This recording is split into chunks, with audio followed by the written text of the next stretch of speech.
नमस्कार दोस्तों, मेरा नाम सी ए राम बजाज है। आज हम जीएसटी केस लॉज की सीरीज में मैं एक नया केस लॉ लेके आया हूँ। फॉर द सॉरी कि हफ्ता भर लेट हो गया, थोड़ा बिजी था इसलिए। Before going further it is requested you to subscribe the channel and press the bell icon, ताकि जब भी मैं जीएसटी केस लॉ कोई भी नया डालूं तो आपको तुरंत अपडेट आ जाए। ये केस लॉ रिलेटेड है रिफंड से, रिफंड ऑर्डर के रिजेक्शन से। केस का नाम है Nagaraj Anuradha versus state tax officer. Madras high court का है, रिट पिटीशन पे फैसला आया है, अभी रिसेंटली आया है जुलाई 2021 में। दोस्तों, इस केस में हुआ क्या कि एसएससी ने रिफंड के लिए एप्लीकेशन डाली। डिपार्टमेंट ने रिफंड क्लेम रिजेक्शन कर दिया डेफिशिएंसी मेमो के थ्रू, और उसके बाद भी अब जब उन्होंने रिफंड रिजेक्शन किया, तब रिजेक्शन का कोई कारण नहीं बताया था कि किस वजह से जो प्रॉपर ऑफिसर है उसने रिजेक्ट किया। एसएससी हाई कोर्ट चला गया कि जो रिजेक्शन ऑर्डर है that should be speaking order. That means जब भी कोई ऑफिसर कोई क्लेम रिजेक्ट करता है तो उसको जो रिजेक्शन ऑर्डर है उसमें कारण लिखना चाहिए कि क्यों किया है। This is for the purpose of principle of natural justice. जो लॉ में भी लिखा हुआ है कि जो प्राकृतिक सिद्धांत है न्याय का, दैट शुड बी फॉलोड।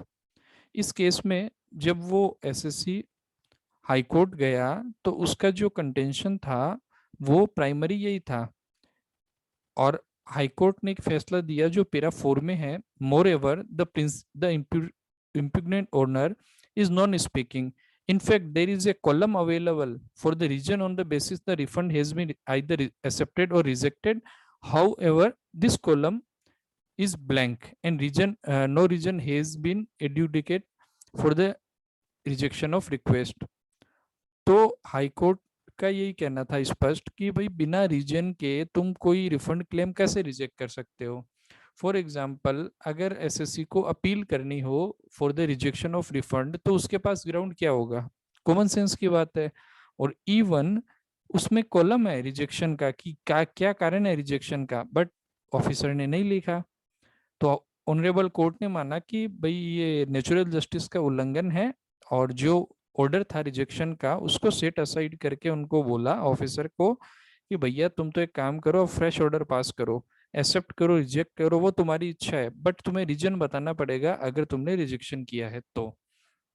दोस्तों, इस कोर्ट डिसीजन का मेनली हम कब उपयोग कर सकते हैं कि भाई जब हम अपने रिफंड एप्लीकेशन फाइल किए वो रिजेक्ट हो गई और उसके अगेंस्ट में हमने अगर अपील की है, तो अपील में हमें मेरिट पे जाने की बजाय अगर हम यही ग्राउंड उठाए कि भाई नेचुरल जस्टिस का ही उल्लंघन हुआ है तो वो ज्यादा बेटर रहेगा, क्योंकि due process of law should be followed. समझ गए आप? तो ये उसी चीज से रिलेटेड केस लो है, अच्छा केस लो है, क्योंकि रिफंड में ज्यादातर जो भी रिजेक्शन होता है वो कोई कारण दिए बिना होता है और नॉन स्पीकिंग ऑर्डर होता है। तो ये आज का मेरा केस लो था। आप अपना फीडबैक जरूर दीजिए और please subscribe the channel. Thank you.